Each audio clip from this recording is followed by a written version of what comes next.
Good afternoon. Welcome to the 2025 International Online Forum on Gender Equality in Museums, Reframing Women's Narratives in Museums. I am Lin Wen-Ling, your host today. I am an assistant professor at the Graduate Institute of Arts Management and Cultural Policy, National Taiwan University of Arts. I would like to introduce Secretary General Ms. Luo from the Dr. Yat-sen Memorial Hall for joining us today. We would also like to welcome the Memorial Hall staff, Ms. Xu, Ms. Liang, and Ms. Jiang.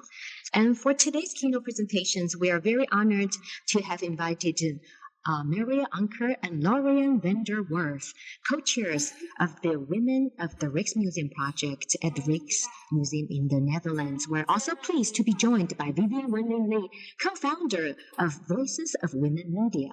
In addition, we are grateful that Professor Inbao Ning from the Graduate Institute of Arts Management and Cultural Policy and NTUA, and Professor Wu from the Graduate Institute of Arts and Humanities Education at the Taipei National University of the Arts as our discussants. So before we proceed with the speech, let us hear our opening remarks from Mr. Luo, Secretary General of the Yat-sen Memorial Hall. Ladies and gentlemen, good afternoon. In recent years, the international museum community has placed growing emphasis on diversity and inclusion, with gender issues becoming an important focus. For the first time, our institution is hosting an international forum dedicated to gender equality, bringing together experts from Taiwan and abroad. Through women's narratives, we hope museums can embody wider and richer perspectives and greater cultural value. Because we firmly believe that inclusion leads to shared prosperity and diversity ensures sustainability. In closing, I wish this forum every success. Thank you all.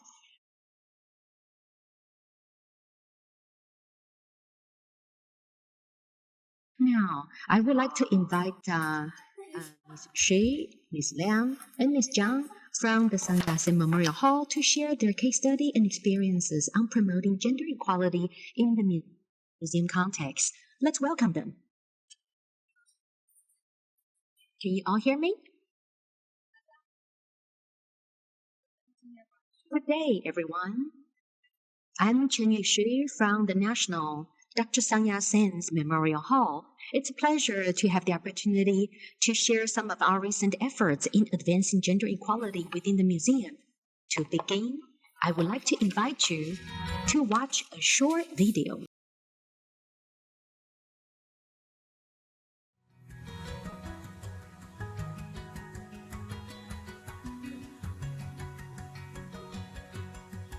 I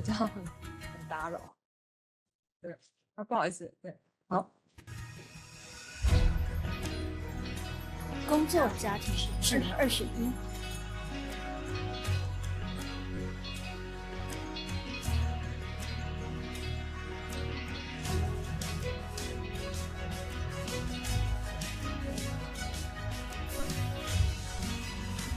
这不只是你的事情，怀孕就要失去工作吗？除非您让她继续在这里工作。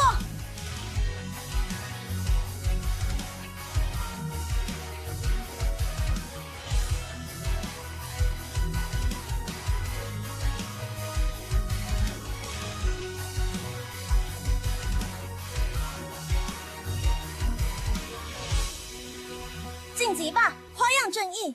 当大家影片中看到的，只 As shown in the video, imagine being forced to give up your job simply because you turned 30, got married, or became pregnant. This may seem hard to believe today, but it was the norm for many working women in Taiwan prior to the 1980s. And this chapter in Taiwan's history is not as distant as it may seem. So what brought about the change? In August 1987, shortly after martial law was lifted in Taiwan, Ms. Jingho Tsai, a staff at the Yat-sen Memorial Hall, initiated a protest together with 57 female colleagues, refusing to accept employment clauses that banned pregnancy for single women and forced resignation at the age of 30. They worked with lawyers to defend their right to work and gained support from grassroots women's organizations. This struggle led to the drafting of the Gender Equality in Employment Act. Although this movement profoundly shaped Taiwan's progress towards gender equality and democratization, it remains largely unknown to the public today. Now that museums emphasize diversity and inclusion, the fact that this movement took place within a museum and that some of the women involved are still working here at the Memorial Hall and telling their stories firsthand is especially meaningful. The journey hasn't been easy, either for the institution or the individuals. But this is exactly what makes it so valuable. And it stands as an example of how the Memorial Hall engages with the public in Taiwanese society. The National Dr. Sun Yat-sen's Memorial Hall is not a typical museum, so our first attempt at transforming ourselves was quite modest. We learned by doing, step by step. So to share the story, we started with the idea of using comic art. We invited an artist to our museum to conduct interviews. And along the way, we connected with lawyer Lu, who had supported the women in the 80s and members of the Awakening Foundation for further dialogue. As the result of this exchange, the Awakening Foundation produced a documentary titled Jing He, tracing Ms. Jinghe Tsai's personal journey, and lawyer Lu also revisited his book, 1986 book, Why Can't They Marry?, written during the Shixing resignation compensation case, and decided to republish it at his own expense due to its lasting impact on women's labor rights. Both the public and civil sectors, from their own perspectives, helped bring this history back to life. And last year, in 2024, in response to the International Day of the Girl, we officially launched our first gender equality history comic, Girls of Justice. It was accompanied by interactive public activities, including fortune slips, stamp collection, and prize draws. And then we took the comic book out into the community. For example, setting up a booth at the 2024 Taiwan Reading Festival, at library at the Liberty Square, and giving a talk at the Neihu Community College earlier this year. So do the people in this photo look familiar to you? You in fact just saw them earlier in their younger days in the video. Now, having lived through that history, they are sharing their stories directly with the next generation. What an incredible and moving sight. And to help introduce gender equality concepts to younger children, we partnered with the Sanxin and Shipai branches of the Taipei Public Library. While promoting the comic, we also co-curated a themed picture book exhibition titled My Colorful Adventure in Gender Equality. And on the day of last year's International Day of the Girl, we transformed the Memorial Hall's outdoor pavilion into a DIY story house. We read picture books in both Mandarin and Taiwanese, helping young children learn about gender equality values through play. We also tried to get creative. For example, we used the free open museum platform hosted by the Academia Sinica. We created an interactive quiz titled My Colorful Adventure, a gender equality picture book quiz. Participants can choose their favorite quotes from the picture book to discover about the 4 key themes: courage, breakthroughs, diversity, or freedom. And some quotes were even and their children. So please try the quiz yourself. Traits resonate with you the most. After producing some initial projects last year,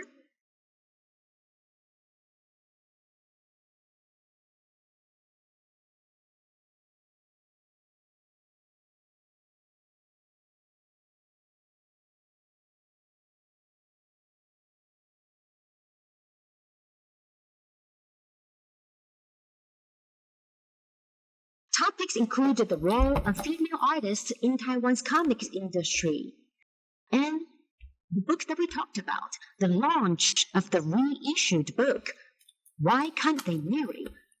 Authored by lawyer Lu, with featured guest Miss Yang, the woman at the center of the story, and the Taipei premiere of the documentary Jin He, produced by the Awakening Foundation. And all these events wrapped up in August. We filmed the events, and we would like to share with you a short clip today.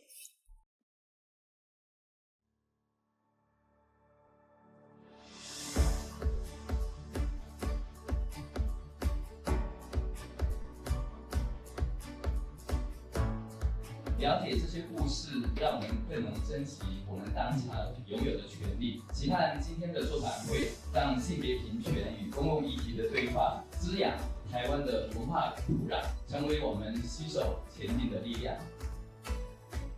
我在妇女运动70几年，那这一段漫长的路，很多人问我说：“你真的是大菩萨？”我说不是。我说，真正的菩萨就是这些能够站出来为他的权益奋斗的这些人，才是真正的菩萨。如果当初没有蔡金鹤愿意站出来，我们不会有今天的世界公投运动。面对打压，还是要一个人要站出来。大家也不会说30岁怀一个，所以大家可是他们都怕。此时此刻，台湾在劳动市场的性别真的完全平等了嘛？妇女在走的过程当中，其实一定是跟整个民主体制的发展是息息相关的哦。一个民族、一个社会能够认识大家真正的历史，而且那个历史可能是属于人民的历史，不是来自于由上而下，可能其实是我们能够形成一个更好的一个认同跟共同体的这样的一个很重要的一个元素。Due to time constraints, we will just watch a short clip today. The full video link will be shared later, and we warmly invite anyone interested to view it at your own pace. To close, I would like to share a powerful message from the former legislator and key advocate of the Gender Equality Act, lawyer Lin Wen-Ling. She said, only by remembering our history and understanding how our rights were won can we defend them. Otherwise, what took us so much to achieve can be lost overnight. Our motivation in promoting this topic is to use this history to spark genuine human connection with the public.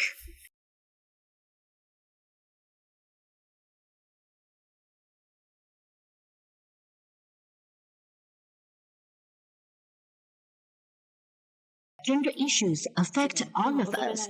How do we embrace progress in gender issues? How do we embrace differences and allow diversity to enrich our society? These are questions we should all keep reflecting on. Now, I would like to wrap up my presentation now. And we have two very important guests joining us today. They are actually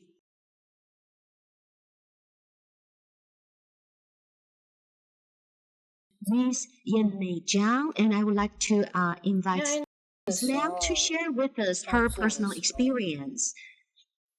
Hi, everyone. I am Lan Fang Liang. I'm truly honored to take part in today's forum and share my personal journey.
Thank you for our staff sharing from the Dr. Sang Yat-sen's Memorial Hall. We truly appreciate your candid sharing of the journey that you have had over the years. Now, moving on to today's keynote presentation, we are very honored to have two joint speakers, Marian and Lorian, co-chairs of the Women of the Rijksmuseum project, and they're also the research associates at the museum. So please try to share your slides as we give a brief introduction to your background. The two speakers from the Rijksmuseum will talk about Women of the Rijksmuseum, reframing gender narratives in the National Museum of the Netherlands. The two speakers are the co-chairs of the Women of the Rijksmuseum project, and Marian's specialty is in the 18th, 20th century history of the Netherlands, and they especially focus on colonial history and institutional history pertaining to women issues. She particularly focuses on marginalized and underprivileged groups as well. And in terms of Lorian, she specializes in early cultural history of the Netherlands, and she specializes in female paper-based works in Dutch art history. And she started working for the museum in 2016, and she also is involved in the many projects at the Amsterdam Archive Museum. We are very, very honored and privileged to have the both of them as our speakers for today's first keynote presentation. One quick reminder, if you have any questions, please feel free to submit them through the Slido platform. Without further ado, I would like to turn it over to our two speakers from the Rijksmuseum.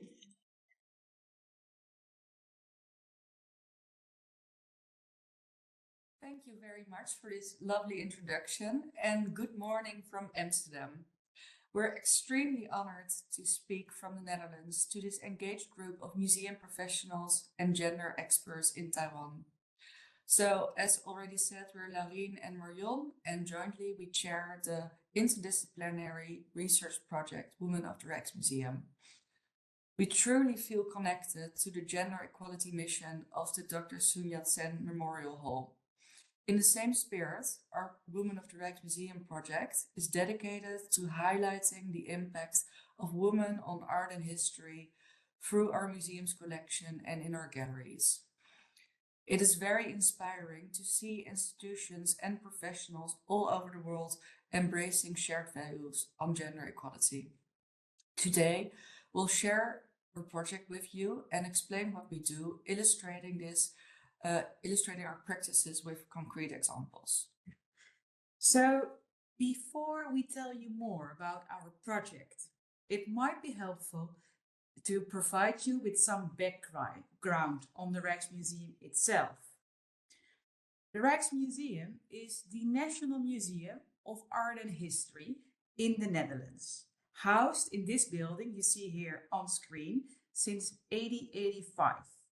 And its goal is to offer a representative overview of 800 years of Dutch history, spanning from 1200 to the present. Oh, and I think you can't see. Do you see my second screen? Maybe not yet. No. Can you please 可以，请翻译老师帮我们说一下好了，就是可能现在看不到他第二张图片。Okay. 等一下，可以看出。Maybe you see it now. Yes, you see it now, I think. I'm very. Yes. I hope you see it now. Okay, I see you. Thumbs up. Okay, thank you, Young. Thank you. Okay, so as I just told, we're the Rijksmuseum and the History Museum, Art and History Museum of the Netherlands, housed in this building since 1885. You see now on screen the building, and the Rijksmuseum offers a representative overview of 800 years of Dutch history, spanning from 1200 to the present. within an international context.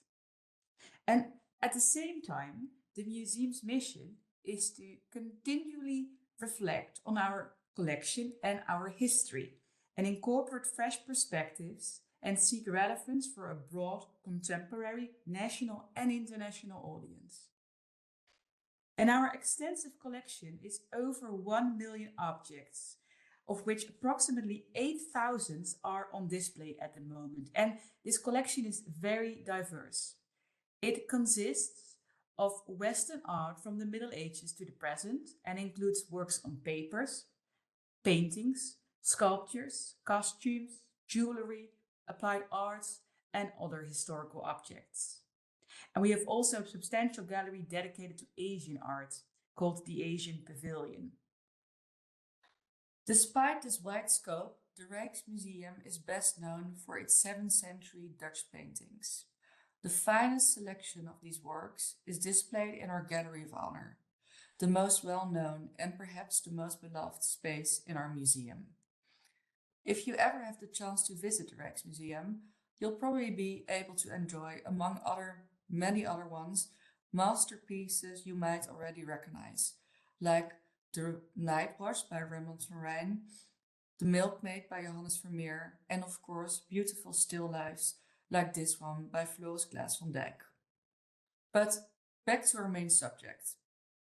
What can we say about our museum and collection from a gender perspective? We could argue that the museum is, from its origins, a male-dominated space with a male-centered narrative. It was built by men, and for a long time its artworks were selected and curated by men, just like Western art history itself, which was largely written by men during its formative periods. However, that doesn't mean that women's narratives are absent from the museum. On the contrary, women, as makers, as donors, as actors in history, can be found everywhere at the Rijksmuseum. These women's stories just need a dedicated spotlight, a bit of extra attention to bring them into plain view. And that is exactly what we strive to do with our Women of the Rijksmuseum project. Our aim is a permanent and self-evident representation of women in the presentation and the collection of the Rijksmuseum. And our research is built on 3 core pillars, or core topics, so to say. It's first on women makers, secondly, women in history, and third, women in our institutional history. And we firmly believe that meaningful change from within the museum can only happen when diverse departments are actively involved. From education to marketing and from floor staff to fundraising, more than 30 colleagues across the museum are involved in our project. And they act as ambassadors for our project and help engaging the whole organization. And alongside the Rijksmuseum team, the Rijksmuseum Women of the Rijksmuseum team, we receive financial support by the Women of the Rijksmuseum Fund. And this fund receives contributions from both companies and individuals and enables us to carry out large-scale projects and with them drive significant change. The project's results can be seen in various forms of output, including publications, exhibitions, labels, new acquisitions of art, audio guides, podcasts, and an annual symposium. And we give you a lot of examples during this presentation. So we have already shown you a glimpse of our Gallery of Honor, our so-called high altar of the museum, showcasing the best of the 17th century Dutch masters, but omitting women until 2021. The first milestone of the Women of the Rijksmuseum project was getting 17th century Dutch women painters into the Gallery of Honor. Because even though there were fewer women painters at that time, there are definitely ones that deserve a place alongside their male contemporaries, men that had already been admitted to the canon of art history by the men who shaped it during the 19th and 20th centuries. Thanks to our project, women painters have a permanent place on display in the Gallery of Honor since International Women's Day of 2021, which was on February 8th. This means that alongside Rembrandt van Rijn, Johannes Vermeer, Jan Steen and many others, the public now also sees Judith Leister, Maria van Oosterwijk and Rachel Buys. Giving those women their legitimate place in the Gallery of Honor is crucial to us, as it is only then that they can really become considered true Dutch masters to the general public, for whom they otherwise remain largely unknown or still subordinate to their male colleagues. We were fortunate enough to already have several works by women painters that could be included in the Gallery of Honor, but such works of that period still remain scarce. So in addition to looking at what our collection already holds, we actively look for ways to fill in gaps. For the Gallery of Honor, we were fortunately able to increase the number of paintings through a private collection loan and an acquisition of a still life by Maria van Oosterwijk. This masterwork by one of the most successful flower still life painters of that time was acquired in 2023 with support of the Women of the Rijksmuseum Fund. After thorough technical research and restoration, it was installed in our Gallery of Honor on March 8, 2025, last year. And it was put alongside a portrait of the artist herself, already present in our collection since 1885. This really made a strong visual statement, making the presence of women artists in the Dutch 17th century undeniable. But our project is about much more than just the Gallery of Honor. We believe that women should be visible everywhere in our museum, from the medieval galleries to the 20th century, and throughout all our collections, from applied arts to works on paper and paintings. And when it comes to artists, we think it's important to broaden the scope. Because Van Oosterwijk, Ruys and Leister are artists that can be subjected to the traditional and patriarchal standards of quality, mainly because of the fact that they had access to the same professional training as men in their time. But these standards of quality excluded everyone without access to such training, and in that period, that was especially the case for women. So, would it not be interesting to look beyond those traditional standards of quality? Because we should not always want to look for female equivalents of the male within male standards. Quality can be measured in many different ways, and reconsidering and questioning what quality is leads to a more inclusive canon of art history. Illustrative for this case is a portrait by Gesina Terborg that we acquired in 2023. It is the only known signed painted portrait made by her, and it's a wonderful addition to her work in our collection, which already included hundreds of watercolor drawings and another painting that she made together with her older brother, who was a famous genre and portrait painter of that time.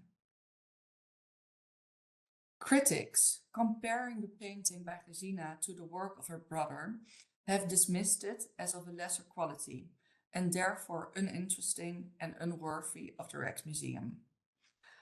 That's a view that we absolutely don't share. Gesina did not receive the same professional training as her brother did, so judging her work by the same standards is both unfair and meaningless. Why not look at what she did actually accomplish? This painting not only reveals her incredible eye for detail, so meticulously executed and so characteristic of her work, as can also be seen in the many watercolor drawings made by her. Those drawings, by the way, also demonstrate her unmatched mastery of that medium. But the painting also carries another aspect that adds to the quality of it, its subject and the endearing rendering of it. Because we're not just looking at a portrait of a 2-year-old boy, but we're looking at a posthumous memorial portrait of Gesina's brother Moses, who died in a naval battle at age 22. In this portrait that we see here, she commemorates her beloved youngest brother as a toddler, recalling their childhood together while subtly alluding to his future military career through details as his toy horse, drum and flag. With this very personal painting, she gives us a glimpse into her emotions, making space for both her mourning and grief, as well as her joy-filled memories of their shared childhood together. And all of this is still palpable 350 years later, making it a universally moving work. And isn't that what art is all about? Its power to really touch us. So for us, and as we have noticed for most visitors, these qualities make Gesina's painting far more engaging and interesting than her brother's so-called better executed work of another toddler. So what about the applied arts, which make up a substantial part of the Rijksmuseum collection? In these collections, we often encounter unknown makers, which can be partly explained by the collaborative nature of the production process of many applied arts. Women contributors sometimes remain hidden in this chain. So, thanks to our funding, we were able to appoint a dedicated researcher, Naomi Bisping, for 1 year to uncover women's stories within the applied arts on display from the 18th century galleries.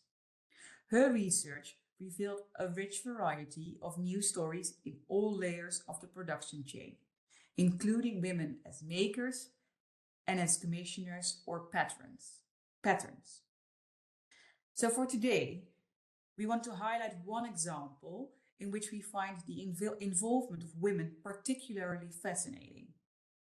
Thanks to Naomi's research, we can now highlight the contributions of women to the creation and collection of these popular 18th century clocks and chandeliers you see here on screen.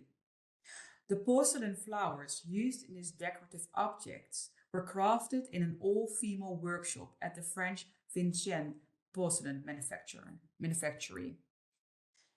This floral workshop was led by Marie-Henriette Gravenmille, who employed 45 women.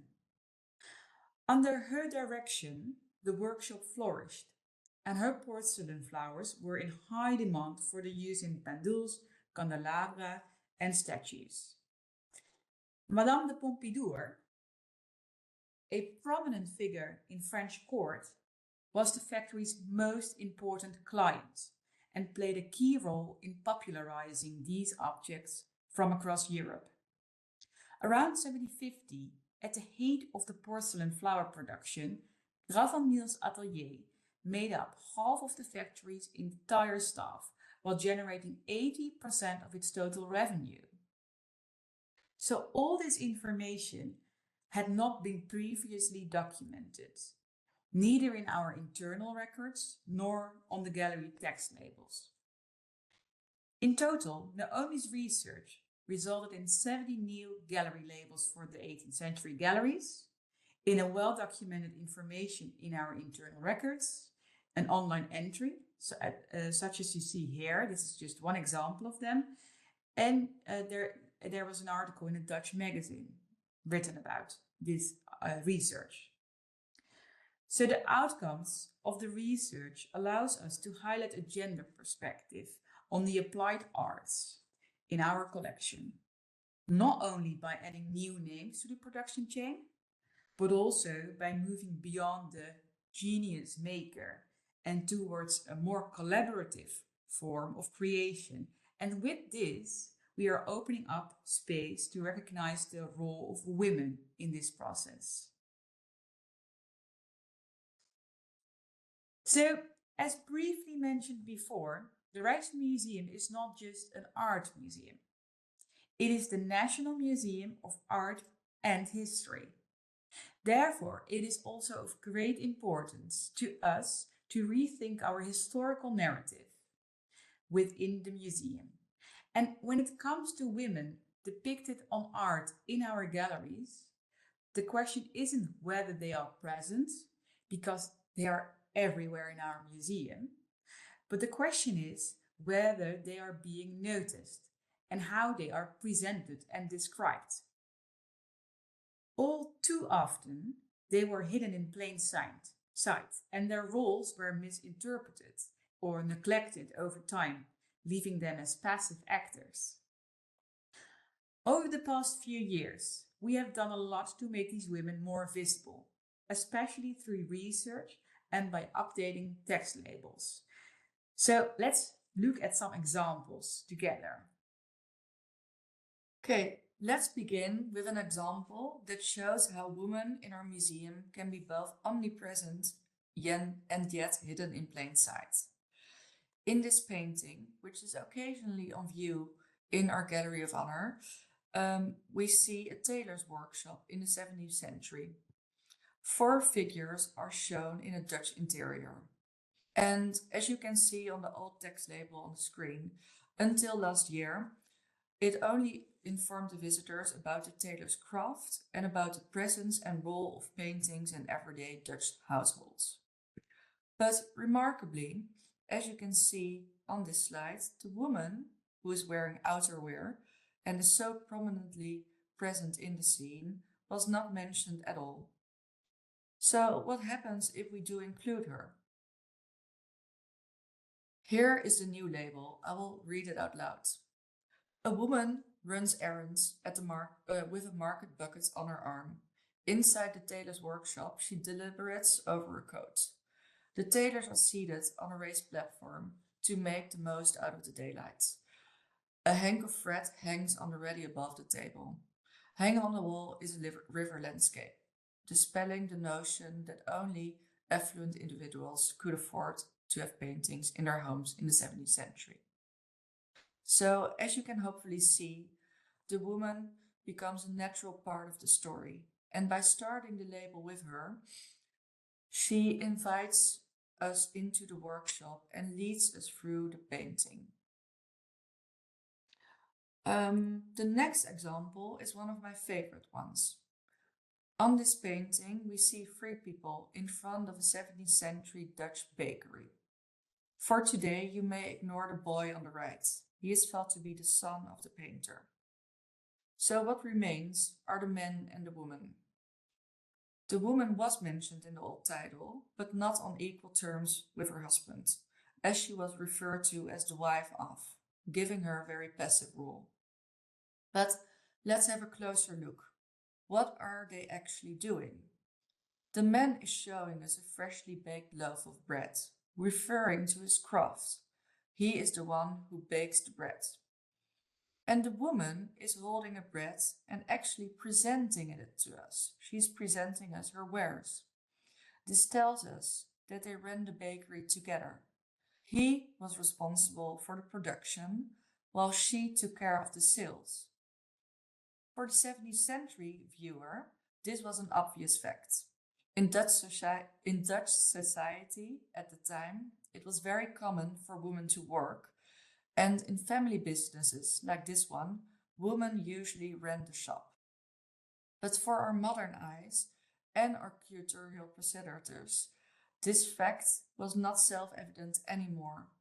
So the man became the baker and the woman became the wife, and the title underscored that. To rectify this, we renamed the painting to Baker's Couple, Arend Oostwaert and Catharina Keizerswaard, thus giving the woman agency back and doing justice to the historical reality.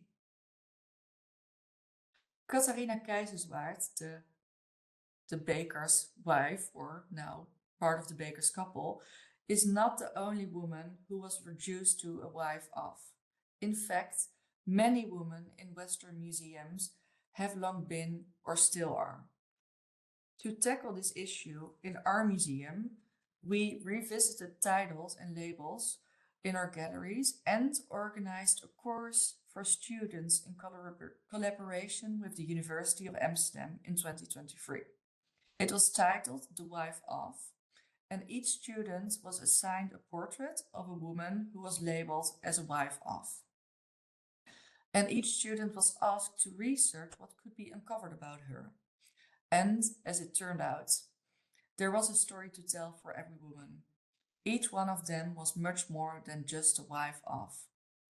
This allowed us to restore part of their identity and to challenge the one-sided view of women from that period, a view that is still widespread amongst the general public, and it was shaped more by 19th and 20th century ideas than by historical reality.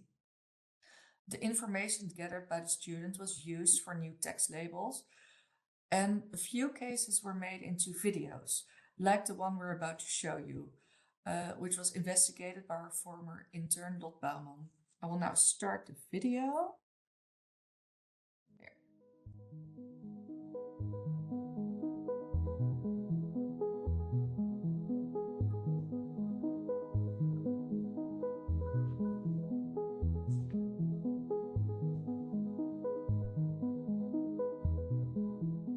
I'm Lot Bouwman, and this double portrait of Abraham Kastelein and Margarethe van Banken by Jan de Braai shows an amicable couple sitting hand in hand among books, globes and atlases. The head in the background is a portrait of Laurens Janssen Koster. He was the Dutch inventor of the art of printing, and as Abraham was a publisher, all these attributes seem to refer to his job. He was the owner of the Haarlem publishing house In de Blije Druk, city printer, and founder of the oldest and still existing Dutch newspaper, the Haarlemse Courant. So why is this couple sitting hand in hand? According to the Rijksmuseum label, this was because of their loving relationship. And although this might be true, none of the attributes refer to marriage or love.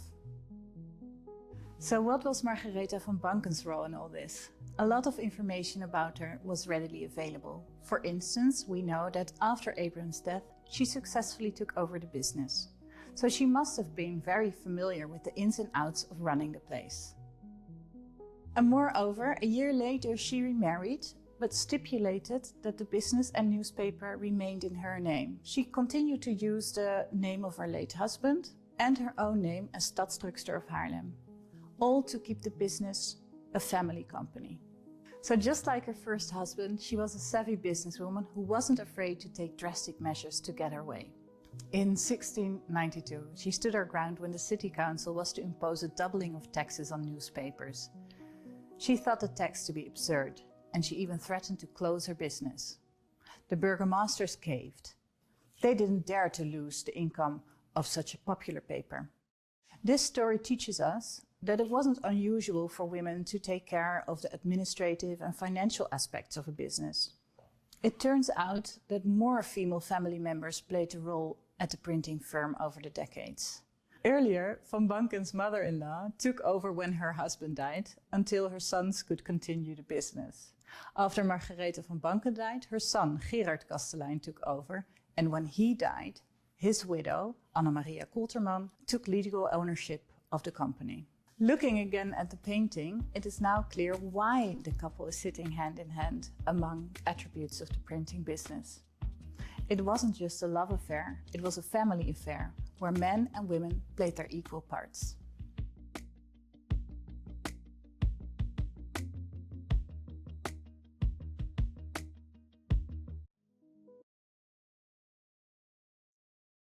Okay, let's move to another century.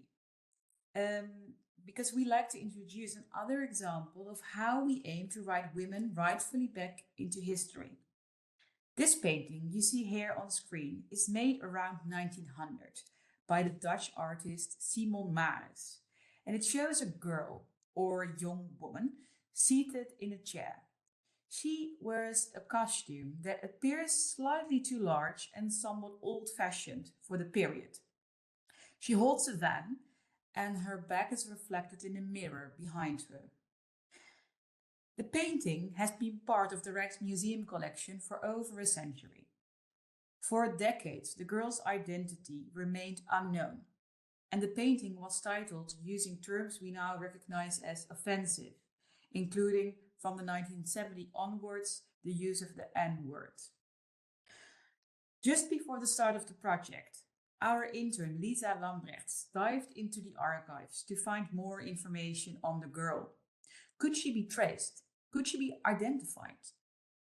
Lisa made a spectacular discovery in the archives of the Netherlands Institute for Art History. She found pictures of the girl. And in these pictures, you see indeed that she wears a costume, not her own clothing. The surroundings were recognizable as the atelier of the artist. And below the pictures had been written down a name, Isabella. The researchers also found a receipt on which Maris had written the same name, along with a timetable where Isabella appeared again. More research followed by the Women of the Rijksmuseum researchers, but did not uncover more definitive traces of the girl's life. For now, we can only say that Maris, the artist Maris, referred to this girl as Isabella, which was possibly an alias, as was common for models at that time. But although her identity remains a mystery and the research is still going on, we have come a step closer thanks to the discovery of these photos and the fact that we now know that she sat for Simon Maris in his atelier in Amsterdam. This girl has been to his atelier and to Amsterdam. And this case and the ongoing research highlights the importance of uncovering a wider range of women's stories, not only those of white or elite women, but also of voices that are heard less, and it helps us work towards a more inclusive and more intersectional view of women in the past. Now we are finally entering a topic that's closely related to the work of the Memorial Hall, and that we count as our third pillar, Women in Institutional History. We do like to consider the museum itself as an object that needs gender reflection as well. Understanding our own institutional history, in which male actors such as founders, directors, and art critics play dominant roles, is key in understanding the invisibility of women within the museum. At the same time, it's our task to fill in the gender gap in institutional knowledge by shedding light on female employees and donors who made an impact on the institute and who also contributed to shaping the museum into the institution that it is today, just like the female employees you see on this slide. And in doing so, we try to make the museum a gender-aware instead of a male-dominated space. Female donors are an important topic of interest. How did they build their own collections, and how have their donations shaped the museum's collection? Did they collect and donate in ways that differed from men? Last year, Marion published a case study on donor Adia Hondius-Krone, who you see here in the middle of the slide, surrounded by objects that she donated to our museum. And one of her colleagues, Sirian van der Geer, has a full-time position focusing entirely on women who donated objects to the Rijksmuseum collection. In addition to case studies, her research will trace broader patterns regarding these female donors. We are often asked why we continue to focus specifically on women, especially at a time when broader conversations about gender and inclusivity are gaining ground. Why not turn attention to queerness in history or explore gender in a broader sense? Isn't the focus on women in history a bit outdated? We firmly believe it is not. Highlighting women in history remains essential as long as women's emancipation, both in the museum and in society at large, is incomplete. In fact, we are witnessing renewed tensions around women's rights, both in our own country and abroad. The museum has a responsibility to contribute to awareness and societal change by making women's impact on history visible. But that said, however, it doesn't mean that we cannot make space to explore the complex concept of gender at the museum. And therefore, last year, Mariette Holtrop, Charles Kang, and I, all members of the Women of the Rijksmuseum team, made an exhibition called Point of View, a gendered take on the collection. We examined our collection through a gendered lens by asking gender-related questions to the collection, such as, does your gender dictate what you wear? And did people in the past step outside the gender binary? We discovered that a wide range of objects in the Rijksmuseum collection can offer insights into how gender has been understood throughout history and how perceptions of gender have shifted over time. One gallery, for example, focused on clothing and demonstrates how views on color and form have evolved. In the 18th century Western Europe, pink was considered perfectly appropriate for men's fashion, as shown by the costume on the left. On the right, you see a 20th century women's costume, which illustrates how pink came to be associated with femininity in Western culture. And while the concept of gender as a spectrum may be a relatively modern idea and not always easy to trace back in historical collections, we still aimed to explore expressions of gender identity in the past. In history, there have always been individuals whose identities, expressions, and life experiences went beyond traditional binaries. Sometimes this was temporary, such as in theater or during the carnival, and sometimes this was more permanent. And one of the most extraordinary examples, we think, is the Chevalier or Chevalière Dion. Born as Charles Dion in the early 18th century, they lived as a man for about 50 years before continuing the rest of their life as a woman. The reasons for this remain unclear, but Dion is a fascinating example of someone who changed their gender presentation during their lifetime. And in addition to reflecting on the past, it felt essential during this exhibition to also look ahead. And that's why, in collaboration with our educational department, we launched a project in which we invited vocational education students to explore gender self-expression through photography workshops. When it comes to gender ideas, Generation Z, can speak out loud for themselves. In this video, they reflect on the project and share with us how they see and understand gender today.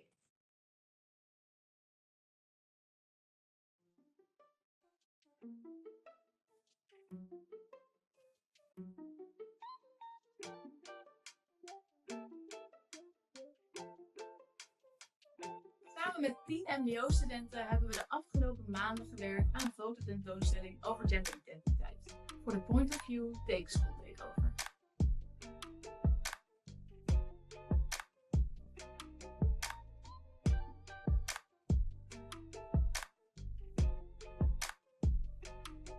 Ik wilde ten eerste heel erg uit mijn comfortzone komen. En ik dacht, wat voor manier beter door dat te doen door een tentoonstelling uit te proberen. En ik heb laatst stapsurgery gehad en ik wilde het heel graag vieren op een manier. En toen dacht ik, waarom niet het tentoonstellen aan iedereen? Met mijn concept ben ik best wel een kant van mij op gaan zoeken die ik niet zo snel aan anderen laat zien. Omdat normaal ga je misschien wat minder snel uit je comfortzone. Dus dat is wel iets wat ik ook heel erg heb geprobeerd. Om wel een beetje de grens op te zoeken van wat ik normaal zou durven. Dus daarin heb ik wel geleerd dat ik ook op onverwachte plekken zeg maar kracht kan vinden in mezelf. Die ik niet eerder zeg maar had verwacht.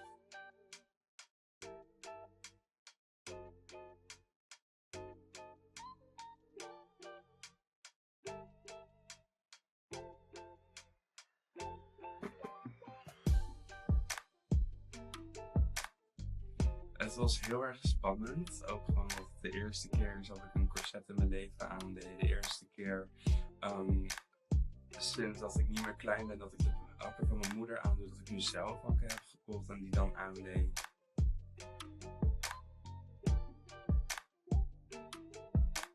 Ik wil gewoon aan mensen laten zien dat ik transvrouw ben en ik wil gewoon die transvlag gewoon op mijn gezicht hebben.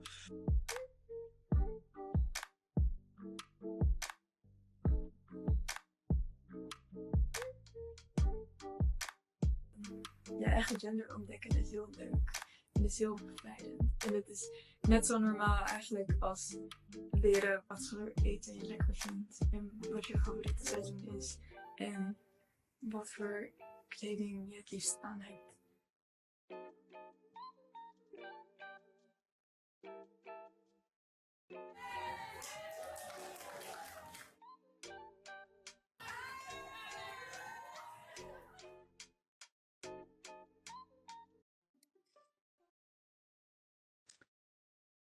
A selection of their works was featured in the final gallery in our exhibition, offering a glimpse into how this generation imagines a more inclusive and less biased future.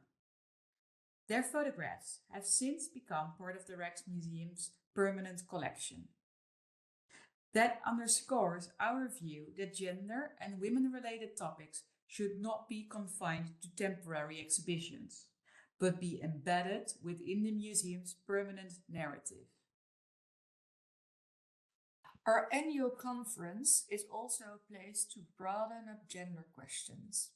We find it important to reach outside of the walls of our museum and exchange knowledge and experience with international colleagues and experts, as you all do today. So therefore, we organize an annual conference, and this year or upcoming year, March, is already the 5th edition and will be centered around the theme, The Future is Female.